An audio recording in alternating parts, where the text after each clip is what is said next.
All right, we are back. Welcome back to another Serious Angler podcast, episode number 178. I'm your host, Bailey Eichbrett, and I'm joined by my co-host and captain, Mr. Andy Full. What's going on, dude? It's still weird to be called captain. Is it? Yeah. Yeah, it's still weird. You're joined by another captain. We're joined by another captain tonight, Mr. Buddy Gross. At least I'm pretty sure he's a captain. We'll have to ask him that. Yeah, how the whole... Yeah, we were talking about that, and we got Buddy down here in the queue as well. We were talking about, Andy and I were talking offline of requirements of guiding when it comes to like Great Lakes, like Andy himself, where he has to. You can explain it better. Well, what was it? The specific license that you need? So you have to get a U.S. Marine Merchant credentialing, which is through the United States Coast Guard, in order to guide on like river systems, Great Lakes, and in near shore waters in the oceans and the Gulf. So Right. Yeah, it was actually, I think it was like an 8 or 10 week course. It was probably the hardest test I've ever taken in my life. So Oh, dang. I didn't know it was that hard. it was, I literally went to class every Tuesday, Thursday from, I want to say 5 p.m. to 10 p.m., 2 days a week. And I probably studied 3 to 4 hours Monday, Wednesday, Friday, and Sunday. That's crazy. Yeah. Don't you need that license too? Because I think you were explaining to me a while ago, like any tributaries, like any lakes that connect to like Lake Ontario, you need to have that license for as well. Yeah. So like, I'm not going to throw any names out there or anything, but a guy on the Genesee River a few years ago got in trouble for running guide trips on his New York State guide license. Oh, And, really? yeah, you need your captain's license to do that. I had no idea. That's kind of crazy. Sheesh. Yeah. That's a whole new world, man. It's above my pay grade. I'll leave that for you folk. Licensing you can have in New York. You can have your U.S. merchant license or your New York State guide license. And one is for inland lakes, and the other one is for the Great Lakes, Erie Canal, Cayuga, Seneca, Onondaga, Oneida, Hudson River, Champlain. I think there's like one or two other ones I'm missing. Great Sacandaga, you need a captain's license. Interesting. Yeah. Well, we're definitely going to talk to Buddy about that because that'll be interesting to see how it is down in Tennessee on that river system. But I'm not too sure on the Tennessee Valley. Yeah, that'll be cool talking about. But before we do, my condolences on the Bills game this past weekend. It's all right. I mean, we had a wonderful, awesome season, and it was a great way to end a subpar to miserable 2020 for a lot of folks. So it brought us to New York and Buffalo. I think you guys got to be excited for next year. Oh, yeah. We don't have too many free agents either, so our whole team will pretty much be back. Heck yeah. I will say, while it probably wasn't the greatest game as a Bills fan to watch, and I wasn't a fan of either team, but I thoroughly enjoyed watching Josh Allen throw a football at Okafor's head. Okafor got all mad because a football hit him in his helmet, and then he gets lit up. That was John Feliciano. I was laughing so hard. that was very enjoyable for me. I mean, you knew that was coming after I can't think of his name. The one linebacker threw a punch at Feliciano. Cook or something like that. Clark, I can't remember. Yeah, Frank Clark threw a punch at punch Feliciano in the face. Yeah. Penalty, so you knew that it was coming. Yeah, it was coming. But enough football talk for today. We're going to be getting on Mr. Buddy Gross himself tonight to talk about, obviously, like we just mentioned, guiding, but also to talk about ledge fishing, which is something that's very interesting to Andy and I, being New Yorkers, not having a ledge fishing fishery around the New York area or anywhere close here. So we're going to learn about that with Buddy tonight. And before we do, guys, if you have not already, before the season kicks off, go join our fantasy fishing group. It'd be cool to compete with you guys. And also top 3 winners win prizes from our show partners. So people are we at on that so far? I think we're at 316. So make sure you guys join in. That's going to be a lot of fun. But let's see here. Well, yeah, without further ado, let's have Buddy join us. What's going on, sir? Hey guys, how are y'all? Thank you for having me. Yeah, thanks for coming on. Yeah, it's a pleasure to have you on because, like we mentioned, you're known for fishing ledges, and that is something that Andy and I have this much knowledge on. So it's going to be a learning night, that is for sure. Well, just fire away the questions. We'll get them all answered to the best of my knowledge anyway. Heck Fair yeah. enough. Before we get too deep into the show, man, obviously you're new to the show and we're glad to have you. So explain to us and the folks how you got even started into fishing, who introduced you, and that first time you caught a bass. It was my dad. My dad kept me in the outdoors, whether it was in the woods or on the lake. But my true passion's always been fishing for whatever reason. It's just something that always came kind of natural. I started off at a young age.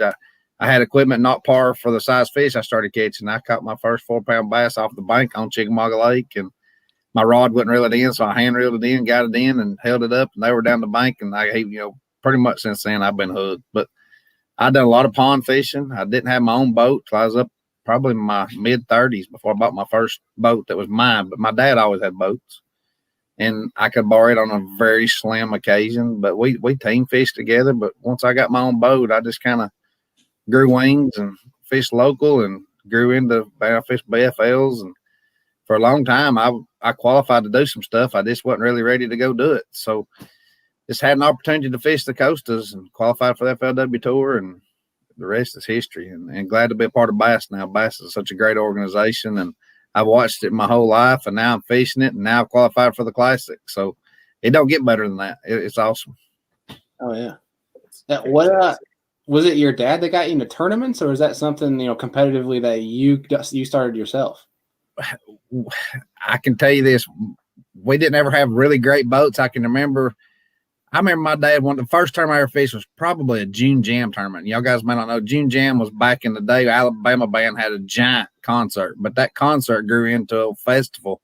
They had tournaments and rodeos and concerts, and that tournament would have like 400 boats. I mean, it was a giant tournament. I remember him having to work on the boat at 2 a.m. We'd be there at 4. I mean, it was just, I really thoroughly enjoyed the camaraderie and the excitement of going, and we never did great, but it got me pumped up about it. I was a competitive athlete in high school, and I didn't have anywhere to put it, and it wound up to be fishing's where it went. And I just like to be competitive, and my efforts that I put into it and my work and skill and all that turns into wins or whatever places. It's on me at that point, Heck yeah. I can totally relate with that. I'm 2 years out of college, and that was one of my biggest fears of being an athlete my whole life was, what the heck am I going to do when I'm not an athlete? Because I'm not good enough to go pro in anything. So it's like, what the heck do I have? And thankfully down the road at some point I found tournament fishing. So I totally relate on that basis. But when did you kind of realize, you wanted to do this for a living? What point in your career? And I think it was 15, I qualified for the tour. And not long after I qualified, I wound up unemployed. I'll say we a lot. Me and my family are a team. It's not just me. It's my wife, my daughter, my mom. I lost my dad about the time I decided to do this. So, I fish for all of us, but at the same time, this is the only thing I have. I was never born wealthy or nothing. So only thing we have is what our sponsors provide and what we earn with a fishing pole. So this is our job, and it has become a team deal. So, and they all sacrifice for it, and it's a great thing. But I love it. I mean, there's nothing else I want to do. Is it the hardest job I ever had? Absolutely. We're there early, late.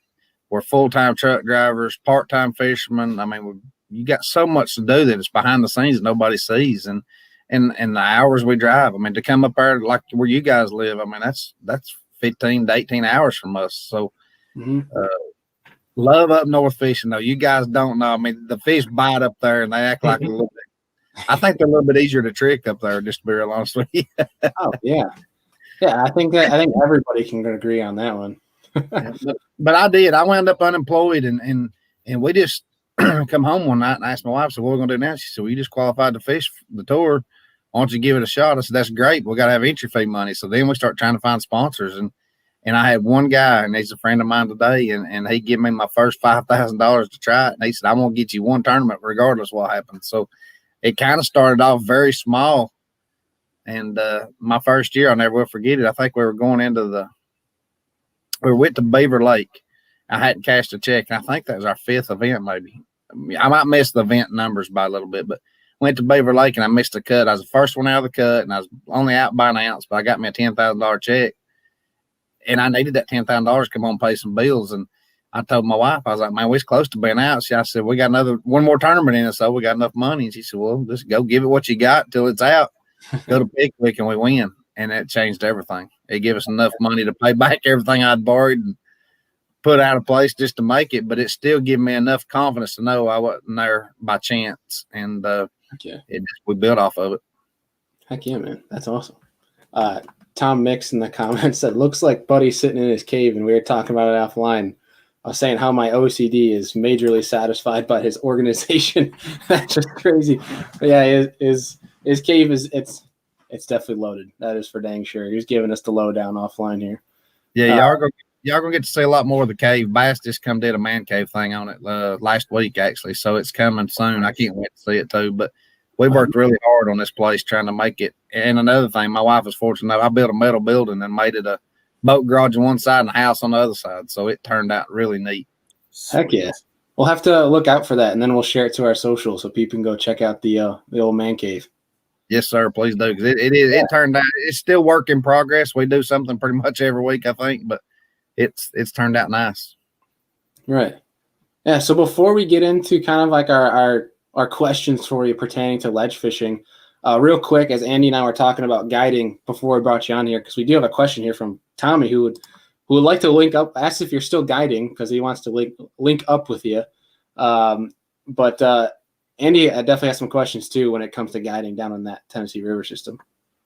I don't really guide. I send them to a lot of my buddies here. There are times whenever I want to do some guiding. I took my test to be honest with you. I heard you talking about yours. I did the 6-pack. I did it down at Bayou Battery with C School, and you're exactly right. I spent 7 days there, 7 days and nights. They actually let us stay. They had the cots we stayed in. They fed us breakfast, lunch, dinner. I went through with a bunch of tugboat captains down the Alabama River and stuff.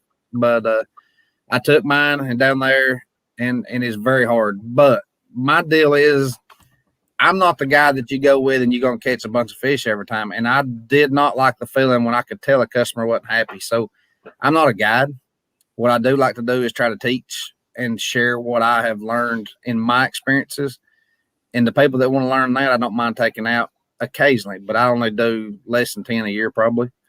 But it's just more about me trying to pass on what I've learned, because my daughter, again, she's into barrel racing. She's not into fishing. She's a pure natural. But right now she's not interested, so I don't have anything to pass anything to. So I try to help anybody that asks or comes by or wants to go on a trip. I just don't do much of it right now. Fair enough. Makes sense.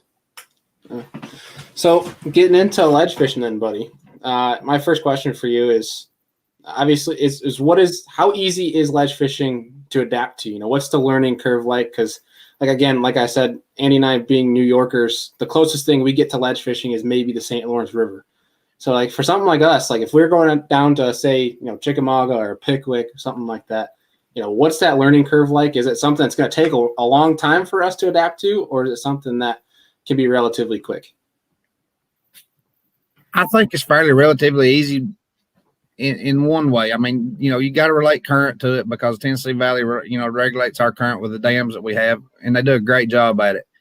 But the biggest thing is irregularities. I mean, you just got to, and it's no different from up north with you guys. If you find an isolated rock pile that's not got another one within 30 miles of it, just going to have a bunch of smallmouth around it, Mm-hmm. It's kind of the same deal here, but it might be a ditch mouth or a clump of grass or an odd brush pile or a washed in trap. But it's always something that keys them in, with the exception of the full-blown schooling spots. And those are just like it's a natural thing. The way the current comes across it, and it may be a shell bed or whatever, but there's a lot to it. It's not easy, but I guess it looks easier for me because I didn't know anything other than that. I've only fished Chickamauga, Negajack, and Gunnersville before I started fishing the tour like I do now. So that's all I knew.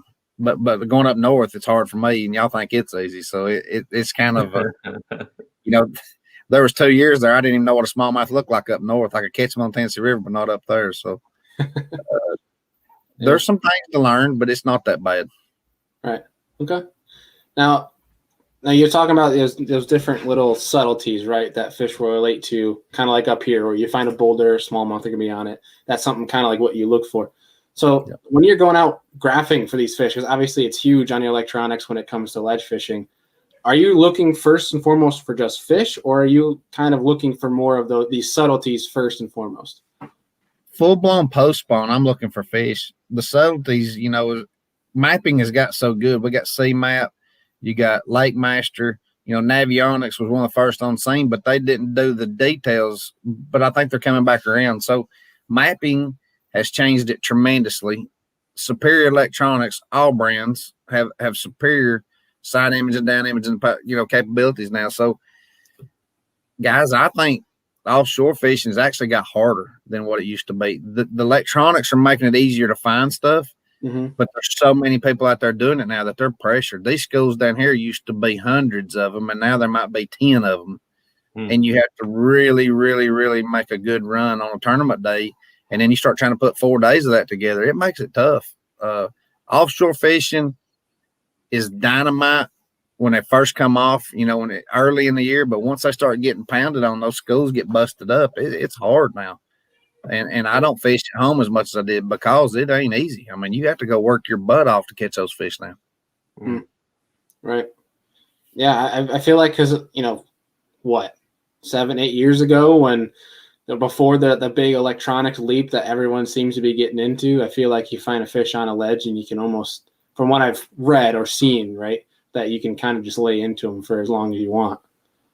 I can remember one time on Chickamauga before Chickamauga was really hot as it is now. I mean, being numbered in the top 10 lakes and all that stuff made it a lot more visible to people to see out there. But I can remember, I wish I could remember the year, but I remember fishing a little old. We fished a Saturday tournament and we won it. And I found a school of fish that act like it had never been thrown at.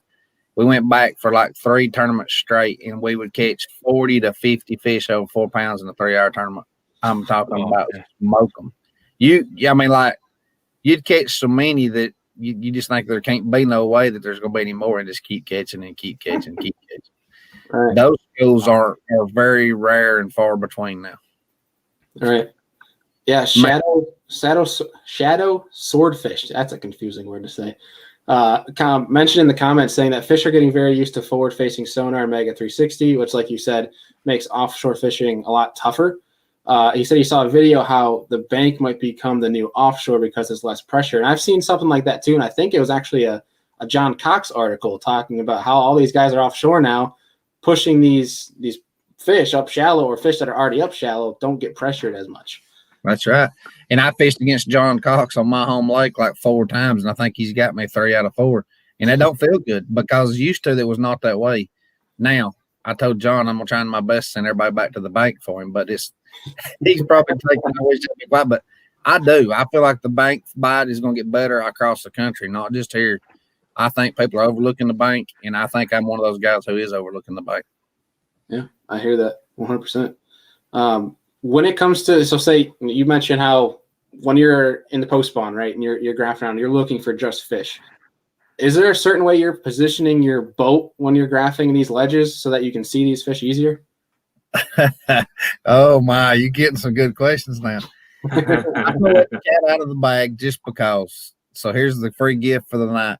The best way to scan a ledge is on top of it. Scanning down the ledge from on top, and then you find every small contour difference on top of the ledge, but you also get to see how many fish are suspended off the ledge because your side imaging sonar is going to show up those white dots down your left or right side, whichever way you're scanning. When it falls off and it turns black and those fish are suspended, it's like a cotton ball sitting out there. You can't miss them. Now they're hard to catch. That'll be the only secret we may not talk about today. But the suspended fish off the ledge are still telling you that there's fish in the area, and they're going to pull up on that ledge sometime during the day, and they're going to feed. So when you find that high concentration of what you think is the right kind of fish, you're in the right area. Makes sense. Okay. Well, to be honest, I do relatively the same thing on Lake Erie. So I always try to scan from top to bottom. That's right. You will find things you can find. I tell you how I tell people that want to learn how to really scan. I was a paper map guy before we ever had maps. I've got maps of TV. The TVA Lake Chickamauga was flooded in 1934, and they mapped that thing. They can tell you the maps I have, and they're hard to come by now, but TVA has them. but they'll tell you how many trees were in an apple orchard, how big a tree is at the corner of the property line. I'm talking about 34-inch gum tree or 65-inch poplar tree. I mean, it is crazy how detailed these maps are. It showed, that's truthfully, and it's, I'm not letting the cat out of the bag no more. We used to have it a secret for years, but there are underwater springs on the Tennessee River that were dynamite. That was the deal. It's not so much now. They have been fished and guided on now. Used to, we never had anybody guide on something like that. That was kind of like you just didn't do that, but it happens all the time now. So, but those maps showed those springs. That's what made me start looking for them 25 years ago. I mean, my dad used to call them a hole. We're going to go over and fish this hole at Gunnersville. He wasn't kidding. It was a hole would be 20 feet deep in the middle of a 10-foot flat. And dude, every fish in the flat went to it in the spring. So my whole life, I've learned to look for those differences. And now, instead of looking for those obvious ones, now you have to really hunt and find the ones that they didn't talk about. One boulder away from the rest of the rock, or one little bitty ridge that's 2 foot shallower than the rest. I mean, it's so small, many things that we're looking for now because electronics and mapping has made it so easy for everybody to find it, and the fish just can't stand that kind of pressure. Right. Definitely. Especially with all that pinging. Oof, those poor fish. I wish we had you on prior to November when I fished a kayak bass tournament down on Chickamauga, and I had found one of those springs and it was loaded. And I was like, I definitely got this to myself. No one's going to be here. And show up there the next day, tournament morning, and there's a local on it already. Fished through it and crushed him. No, I'm telling you, it is. I mean, you can't fault them, man. I mean, if you find the fish, not at all. I mean, I mean, I live it every day, especially in tournaments. I'll come down for a FLW event or a bass event and run 40 miles to get to one, and I pull in there and there's 2 locals on it, and 90% of the time they'll let you come in there, but that 10%, sorry about your luck. And I get it. It hurts my feelings, but I got to go on to the next one. Right. Yeah. Control the controllable variables. Well, that's why you run a bullet. So if you get like a top 10 draw, you will be boat 1 by like 10 miles down the lake. Not to mention it's not just the speed. I mean, it really rides that good though too. I mean, it is a fabulous boat. It's exactly what it says. It's a total performance boat. Perfect. But I love it. Now, I'll tell you, the fastest boat that I've been in is an Ellison XB 2002. Well, I talk about a ride. Oh yeah, my buddy's dad has an Ellison up here in New York. Yeah, I've owned it a long time ago. Yeah, I think his is a 96. He bought it brand new in 96, and that's awesome.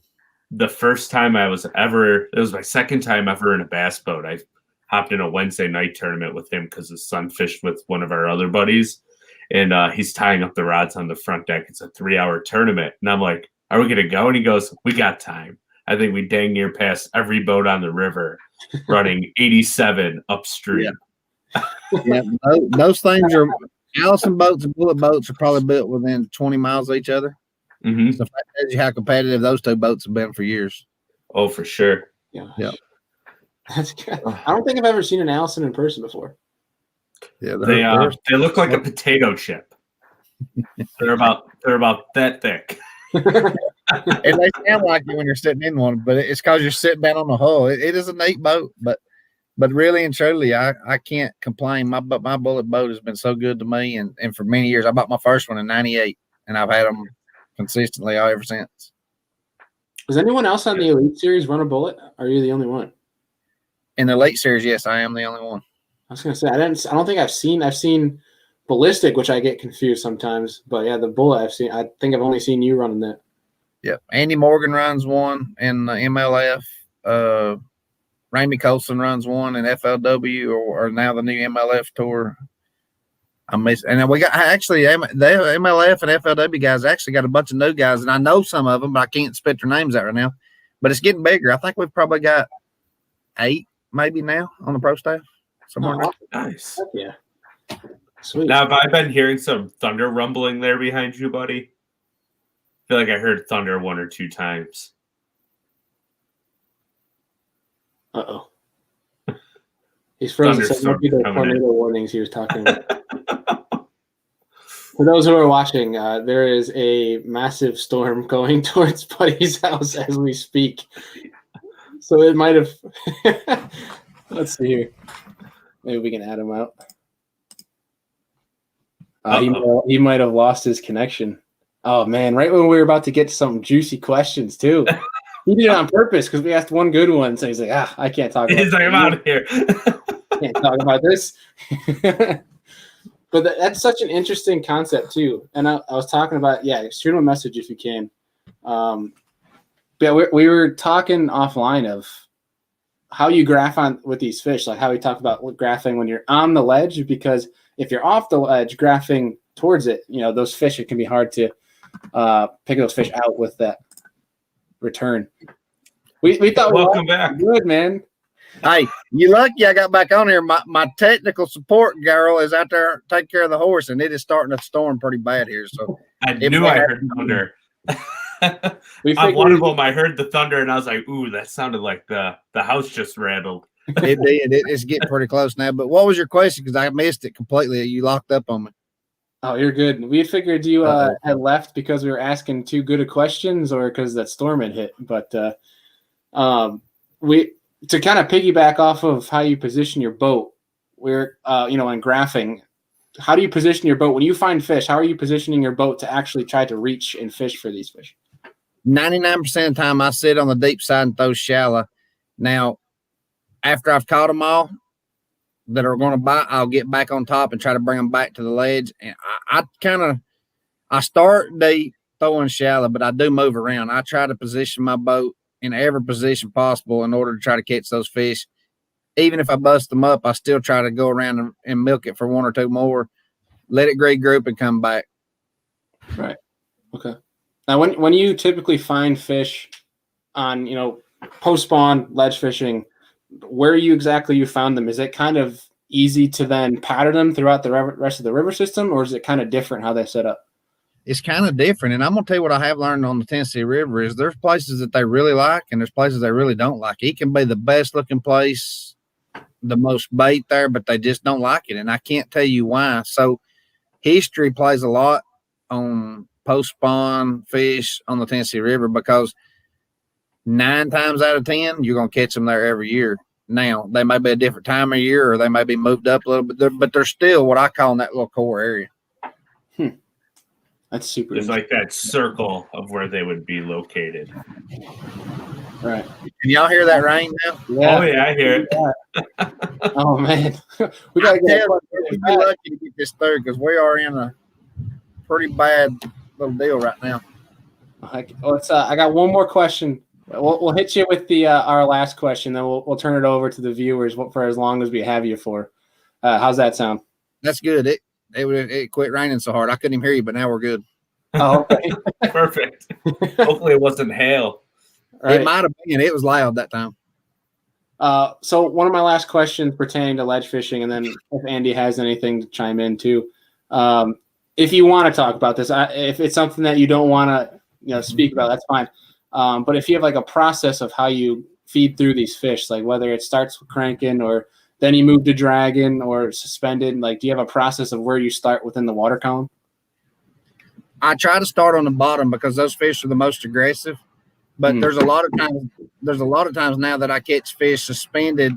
If I'm fishing a 20-foot deep hump on top, I'm setting the boat 35 feet. They might be 20, 30 feet off that break, still sitting at that same depth. So then you have to find a bait that'll run that depth and back off, make really long casts, and that's how you catch the ones everybody misses. But it's hard to do. We've done it. I say, wait, man, my team partner here, we've been doing it for a long time and kept it a really good secret for a long time. But we were taking, stuff like the Scottsboro sniper head, with a plastic bill and putting back in the day a fluke or jerky J or whatever. We were doing that for years before it became really popular. And we kept it a secret for a long time. But that was the deal. I could control the depth of that sniper head. I could count it down. I knew if I counted to 10 and I started working in my speed that I had made, my consistent speed, I could keep that thing at 15, 16 feet all the way back, and I'm catching suspended fish. That was key to me. I got schooled by some guys on Gunnersville one time that learned how to keep a crankbait suspended like that over, throwing DT16s in 25 foot of water, and they were catching those fish too. So there's tools to do it with.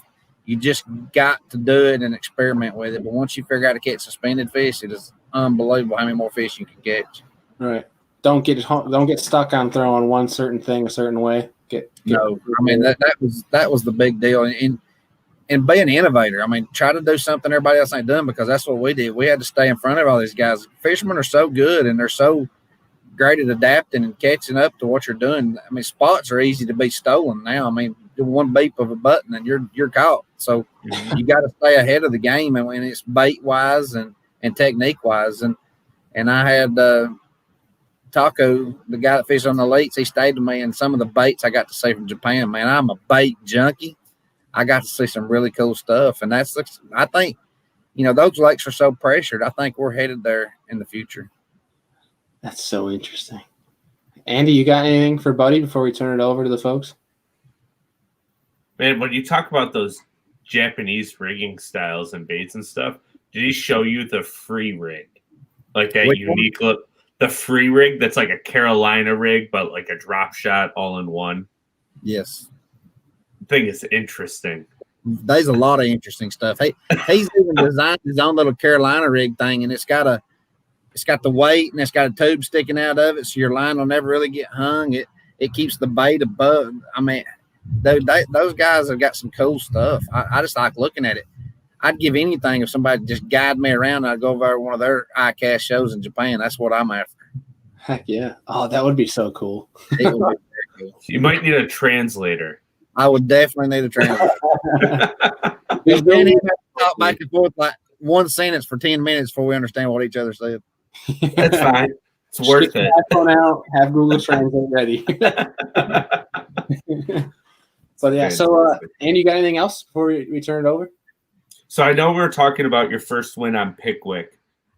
I feel like you won a tour event every year at this point. Am I wrong? I've won one every year but one. And a couple of them have come in Florida too, sight fishing. Not me. I don't sight fish much. I thought you got one. No, I wished I could say I had, but no. The Toho event, I had a 10-pounder. The very first cast, I knew she was there. I didn't try to sight fish. I stayed back. First cast hit the hook, I lost her. I went back for the next. When I won Toho, I went back on the second day. I got in there and a buddy of mine was fishing her, and I said, and we didn't share this or nothing. I was like, please go on. But he said, there's a big one right here. I was like, yeah, she's probably 10 pounds. He's like, I think she's about 6. And I said, just tell me one thing at the weigh-in. If you catch her tonight, tell me so I don't come back to fish for her. We get to the weigh-in. He caught her, and it was 10-1 or something, big fish of the day. But I love sight fishing in practice, but I try not to do it in a tournament. Dang. Fair enough. Yeah. So you're more of a keep moving type guy and make them bite than wait for them. Yep. If they fish spawning, they some either coming or they some going. So I'm always trying to find that intersecting place if I can. Interesting. Especially if they're pre-spawned. Yes. And if you find a pre-spawn place that's got post-spawn coming to it, it's the best place on the lake. Oh, yeah. You can get comers and goers. Yep. And that's what I was catching at Toho when I won. I actually had found a place where they were coming and going, and I'd catch, skinny ones and fat ones. I mean, and they had done it, and some of them had and some of them hadn't, but it was an awesome little deal. I feel like that's pretty common in Florida just because that spawn can start, I hear sometimes in like December or November, which is to me starts in May. So, but that's pretty cool about like how diverse Florida is, the fact that you can catch post-spawn, spawn, and pre-spawn fish all the way through end of February probably most years. Yeah, or later. Yeah. I mean, we do it here on the Tennessee River. You can do it all the way into May, pre and post. Oh, man. That's crazy. Yeah, that is crazy. There's what, 3 spawns in Florida? Something like that? Oh, there's more than that. There has to be more. I believe it. I had no idea. And we got all these Florida strain fish here now, so it's kind of changed the routines a little bit here, too. Oh, that's super interesting. I feel like we could do a whole nother episode just based on that. That's one where you gotta get like a biologist on and dig into their brain how that all works. You know what? Now, Everybody. Go ahead. I didn't mean to cut you off. I thought what everybody don't see is how many giants Chickamauga has now. I'm saying, I'm not, when I tell you this, you're going to think I'm exaggerating. I bet you we hear of 5 to 15 10-pounders caught a week up here. And we had a 15.5 caught a few years ago. 13s are pretty regular. I've caught my 13.5, my PBs here. But giant fish live on Chickamauga Lake. Like Gunnersville has tons of fish under 6 pounds. But Chickamauga, for some reason, all those 4-pounders I told you I caught years ago have all turned into 9s, 10s, 11s, 12s, and they're surviving and they're doing great and they're making good spawns. And it's a giant fish factory. That's what everybody don't see. Yeah. There must be some good gizzard shad population in that lake. Dude, we got gizzards, we got thread fins, and I'll tell you, I used to do a little bit of bow fishing, and we bow fish up here. And you cannot imagine how many golden shiners we got that nobody even talks about. This time of year, go throw jerkbaits, you catch golden shiners as much as you catch bass. Ooh, that's great. Those are little protein snacks. That's exactly right. What are they called? Not are they skipjack that you got in there too? Yeah, they'll be skipjack long as my arm, and they'll eat them. Yeah, I mean giants. I mean that's where that big, when everybody started throwing the 12-inch hollow bellies and all that stuff. I mean, not 12-inch, but the 9 and 10-inch stuff. That was skipjack fish chasing those things. You'd see them come scuttling across a bar, and they'd be jumping out of the water with a largemouth on their heels. That's crazy. That's crazy. Yeah, I didn't believe it. I want to experience that. Yeah, I didn't know there was perch and chick as well. There are perch, big fat perch. This time of year, they're fat. I mean, they're the big ones. But yeah. I'll tell you something funny is as I took a trip, and like I told you, I don't do it much, but I did take a trip back in the summer, and fishing was tough. Not this summer. It's been 2 or 3 summers, but it was tough, and then we couldn't catch much. But I could long line a crankbait, and we could catch them every pass. Just getting a crankbait down deep. And there's some guys come by me, and they were live bait fishing. Guess what they was live bait fishing with? Perch. Better. Big golden. What do you call them? Goldfish, big goldfish. Oh, big. Nice. Absolute goldfish. And if there's a guy coming through with a goldfish and you're sitting there trying to catch bass, you can forget catching anything else because they're going to catch everyone down there. Oh, that's man. crazy. But it's funny you say it because I texted my buddy Caleb Bell. I got to give him a shout. He's down in the Chickamauga area as well. And he has a YouTube, Bass Quest, and he had caught 3 fish for 30 pounds. I think last week, I think it was. Oh my God. And I gave him crap because they were on live bait, but still, it's still awesome. I'm still jealous either way. But he had caught one, which was crazy, which I was going to bring up. That was 9.03 pounds, and it was 21 3/4 inches. Yes. Crazy fat. And they're thick. I mean, these fish are thick.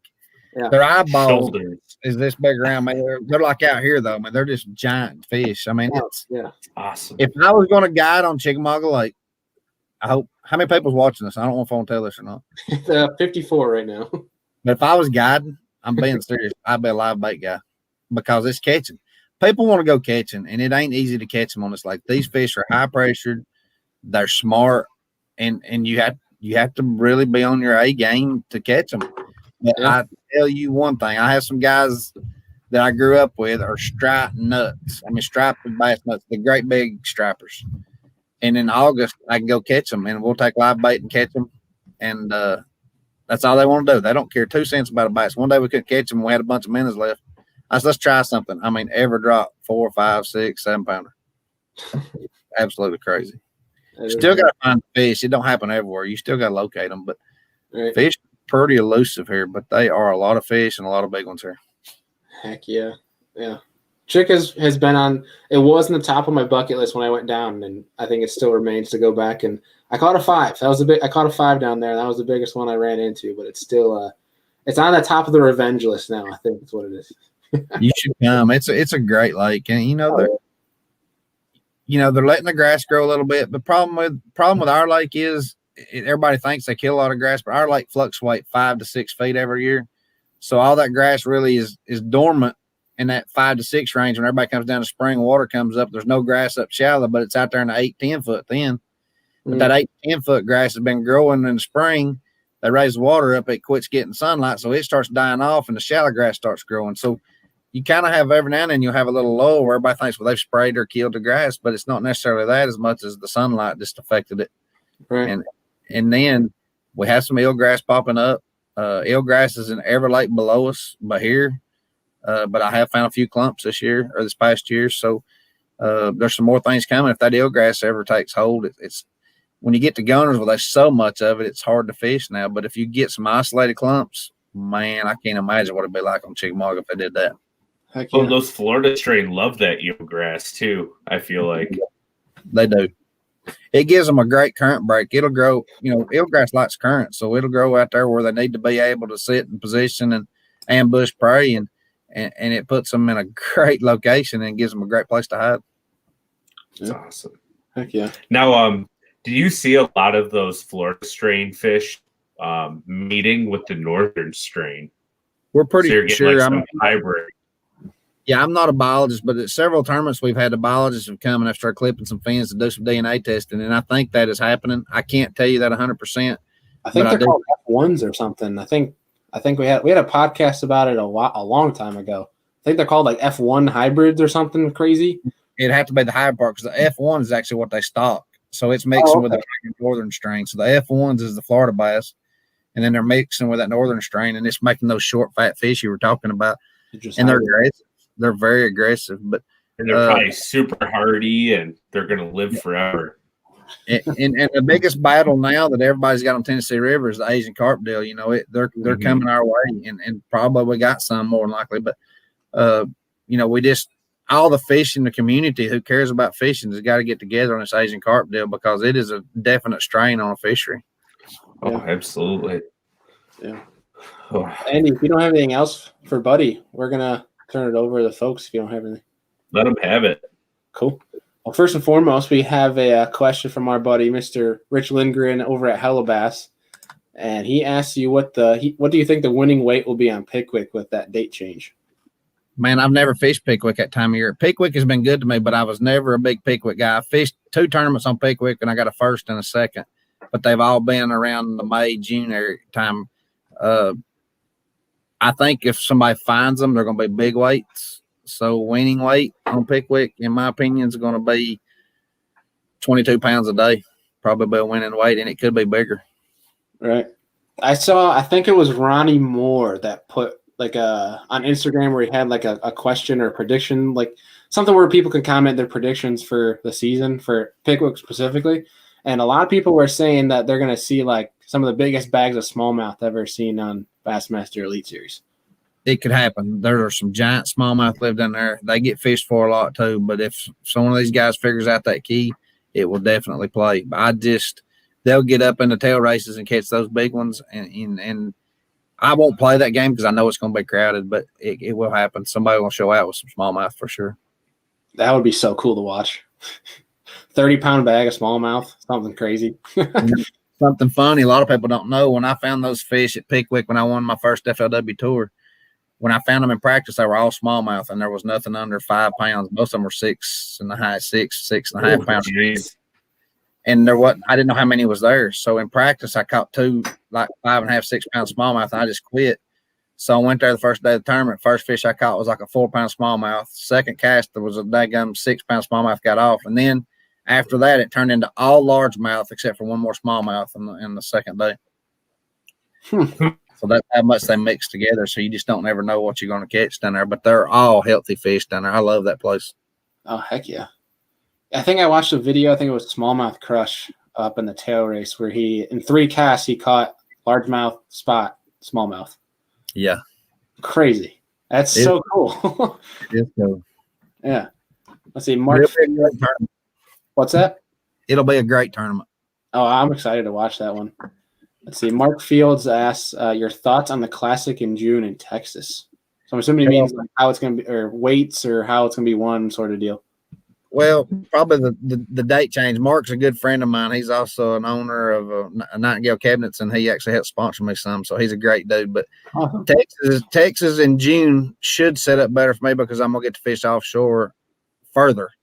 I had went down there and looked at that lake beforehand, and I had looked at everything shallow. So I'm gonna try to make another trip down there and look offshore now. But from what I could see, there'll be plenty of places to find fish offshore, and it's got some grass in it. So if I got grass and offshore fish, I'm right at home.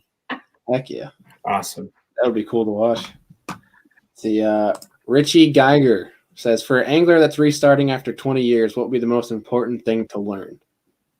Graphs, electronics, and again, I still think fish is going to the bank, but you've got to have some electronic skill, because after I started fishing 20 years ago, and I back then had a gray scale. I think it was an X17 Lowrance back in the day, and they've come a long ways. And I can tell you now, it's pretty good. It's a good thing in one way, but it's a hard thing trying to make a living. But man, you can get on YouTube and all these videos these guys are doing now. They're letting all the secrets out. I mean, if you want to learn, you can learn now. All you got to do is just put the effort in, and this computer stuff's changed everything. Right. Mm-hmm. Yeah. I think it's an important thing too is, while you can learn a lot through, like you said, with YouTube and all the information that's out there, is going and putting that to the test on the water and feeding through the bull crap that's out there. Yeah, there is. I got a friend of mine who's been out for 20 years, and he just left my house a few minutes ago, and he's like, dude, it's all different. I was like, yes, it is all different. He said, I've watched 100 hours of video, but I still don't know what's what. And I was like, well, he said, who do you watch? I was like, I don't know. I don't get to do it that much. I watch it. Yeah, right. Let's see. Shadow Swordfish is asking the tournament you're looking forward to the most and one you're looking forward to the least. Oh man, the one I can tell you right now, I'm gonna go with the least first. The least is a Sabine, because I don't know what to expect. I'm not a tidal water guy, so I'm a little nervous on that one. Looking forward to the most is always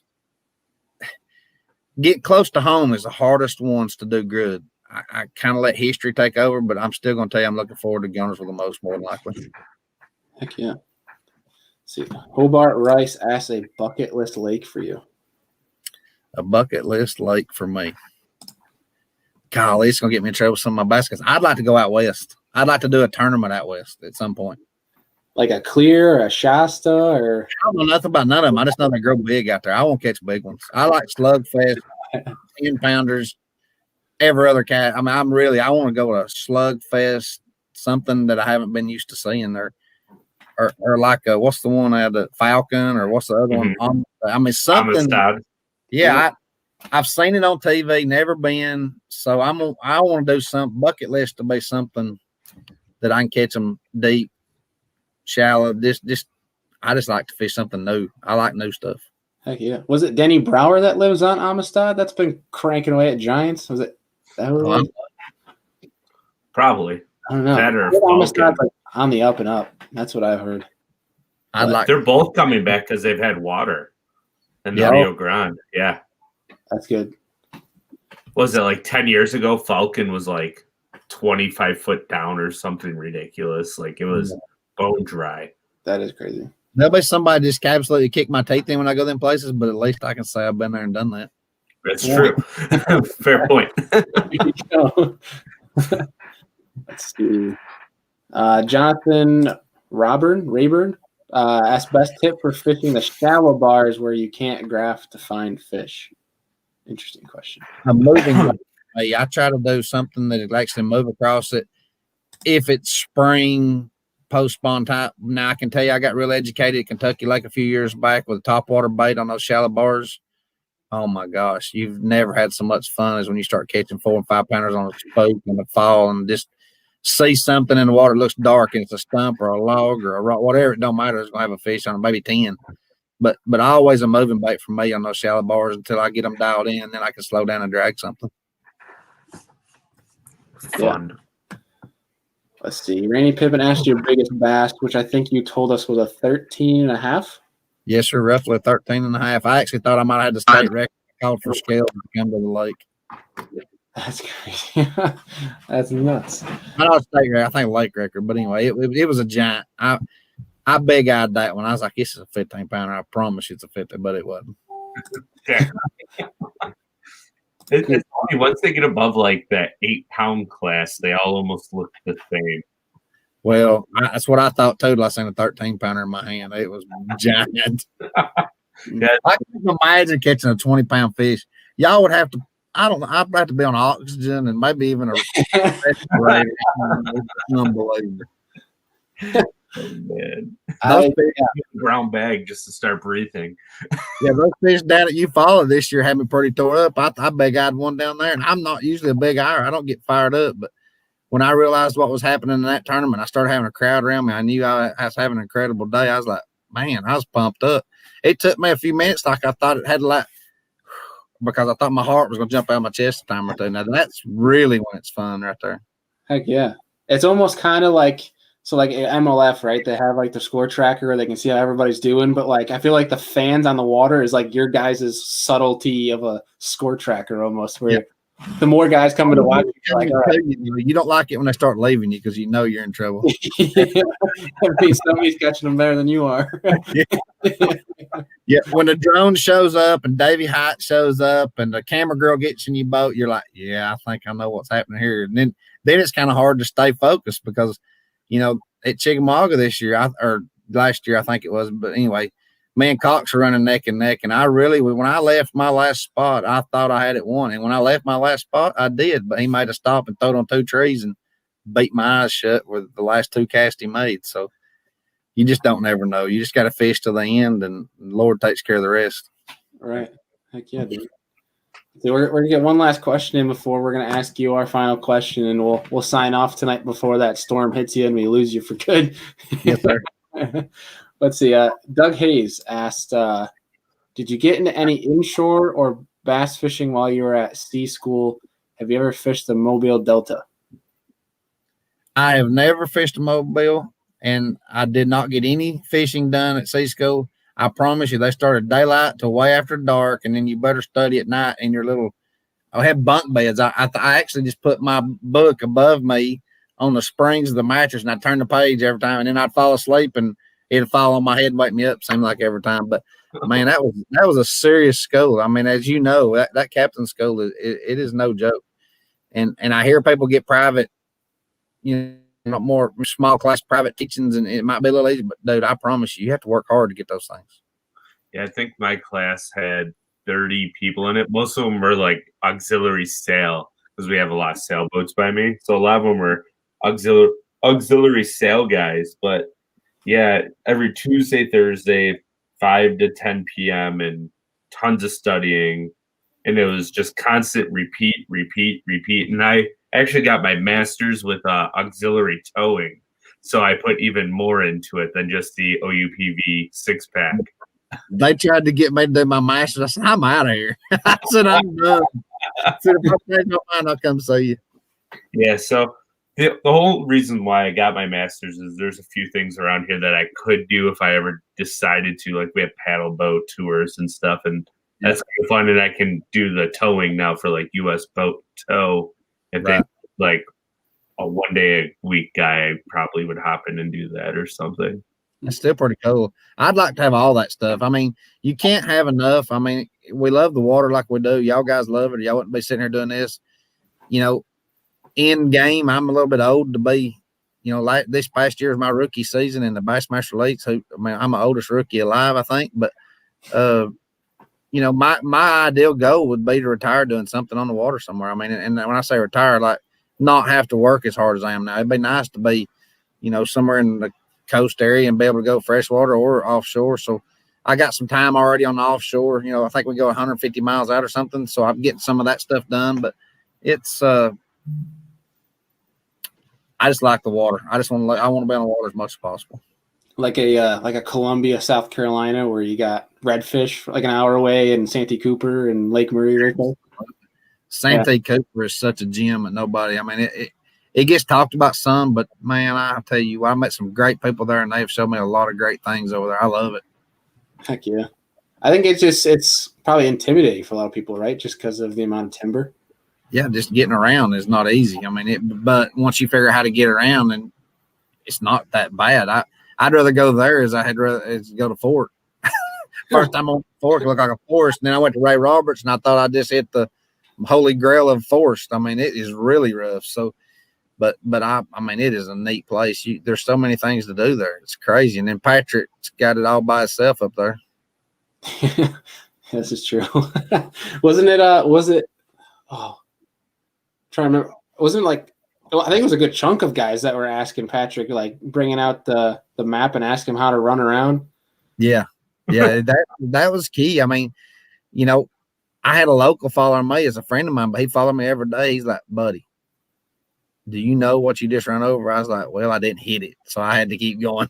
And so, you know, he sent me a picture here a while back. The lake went down several feet lower than what it was. He said, this is where you were running. This is where I told you, do you know what you just run across? And I was like, well, I've been doing it for 3 or 4 years now and I've made it. So I'm going to keep doing it if the water's up. So. Right. Yeah. I think it was when after Patrick won on Fork, they had him on a show and he had talked about how Rick Clun came up to him after Santee with a paper map and asked him, how do I run on this? I think that was what I was remembering. But yeah. And Patrick tried to beat him out of his map because he wanted it because it was his. It's a pretty funny story. Oh, yeah, that's right. That's right. That's so cool. But yeah, buddy, it's been an awesome night having you on here. We super appreciate you taking the time, and we're glad that your Wi-Fi has held strong for us throughout the storm you guys are going through. So I hope you guys stay safe as well with that. But we have one more question for you before we wrap up tonight. And that is, if you could sit down 3 different individuals, they don't have to be the fishing industry, and they could be alive now or 1,000 years ago. If you could sit down with 3 individuals, have a steak, have a beer, and pick their brain, who are you going to invite? My dad would be one because he didn't know I made it to fish for a living. I don't know that he'd ever let me fish for a living without giving me a hard time, but my dad would be the first one. My granddad, who I actually acquired his tackle box, he died before I was born. I was born in 72. That tells you how old I am. He died before I was born. I've acquired his tackle box and what rod and reels and tackle that he had, which is amazing. He put paper towels under every bait that he had, and I'm sure that my love of fishing came from him because they said that he lived, breathed, and ate it. And my last one would probably be Clun. I mean, who better than Clun to tell us about? I mean, he's the man. He's done it all. So that'll be them 3. I mean, and then we'd all say grace and we'd have a good steak and we'd do it from there. But I tell you, speaking of Clun, one of the coolest things ever. I'm gonna tell you now. You didn't ask me this, but I'm gonna tell you this. So after I won, you follow. We went to I think St. Lawrence was our next one, maybe. But I was at St. Lawrence and I had power pulled down after working on my tackle and her boat pulled up beside me, and it was Mr. Clun. He pulled up and said, "Congratulations, and you did an awesome job." And we got through talking there for a minute, and I was retying again. The other boat pulled up beside me, and it was Mr. Fritz. And I mean, like, dude, 2 of those guys coming up congratulating you on a win, dude. That was humbling. I mean, it was pretty neat. That's awesome. Yeah. I think that's a huge testament to character and class. Yes, sir. Absolutely. Yeah. That is one thing I can say about over here. They all everybody acts that way over here, and I really enjoy it. Heck yeah. Well, buddy, we appreciate you taking the time out of your night and getting to talk to us, teach about ledge fishing, and man, we just appreciate your time, and obviously good luck at Florida in a couple weeks here, and we hope you have another successful year. Thank you, guys. If I can ever come back, let me know, okay? Yeah. Heck yeah. Always welcome, and take care. Have a good night, man. We'll be in touch. That's a lot of 2021, yeah. What a good episode, dude. A lot of really, really good tidbits in there. Like, especially pertaining to ledge fishing. Like he said too, like he said he'll give us one, you know, you let the cat out of the bag. But that was really cool. And that was a point that I was even talking to you offline. That was my most interesting question that I had for him, was graphing for those fish. Because like everyone thinks you just they see the map and you just gotta run over it. And if there's fish, there's fish. If there's not, keep moving. But when there's really a technique to getting on your graph and finding those fish, and that's huge. Absolutely. And also you have to know how to read your graph. Right. So. And you have your settings set correctly so that you're not just reading a crap ton of noise and thinking, oh, it was a lot of fish right there. But either way, huge shout out to Buddy for coming on the show tonight. We appreciate his time. And obviously, if you guys saw, if you were here for the whole episode, he has a storm rolling through down there in Tennessee. And thankfully, the Wi-Fi held out. Yeah. Yeah. Thankfully. Yeah. For sure. But appreciate everybody for tuning in tonight. A lot of really good questions tonight. And thank you, guys. And yeah, as always. So we appreciate the support. And trying to think what else we have coming up for the folks. I'm not too sure. Trying to think. What's let me check my Now, blanking on who's tomorrow. So tomorrow we have on Joey Sabaga, who's going to be for Wednesday. That's going to be an interesting episode. Joey is kind of like your semi-pro angler, but has seen a lot of the industry. So it's going to be cool to talk to him about that. And then on Friday, we're going to on Mr. Matt Airy from the Bassmaster Elite Series. Matt is obviously everyone who knows who Matt Airy is. And we'll be talking a lot about shallow fishing, I think. I think that's what the topic we're gonna hit with him. Unfortunately, Matt's schedule is super tight, so Andy won't be able to join us on Wednesday. But yeah, I have to work while it gets recorded, so you guys get to miss me. You get to miss Andy, unfortunately. Not much nice, but Andy's questions will still be answered. If you guys have any questions that you want asked to Matt Airy or for Joey, to let us know, shoot us a message over social media, and we'll get it over and ask on the show on Wednesday. So appreciate everybody. I think that's going to do it for tonight. We appreciate everybody for tuning in. Feel free to reach out on social media. Hope you guys like the Facebook page, subscribe to the YouTube channel, and we'll see you guys on Wednesday.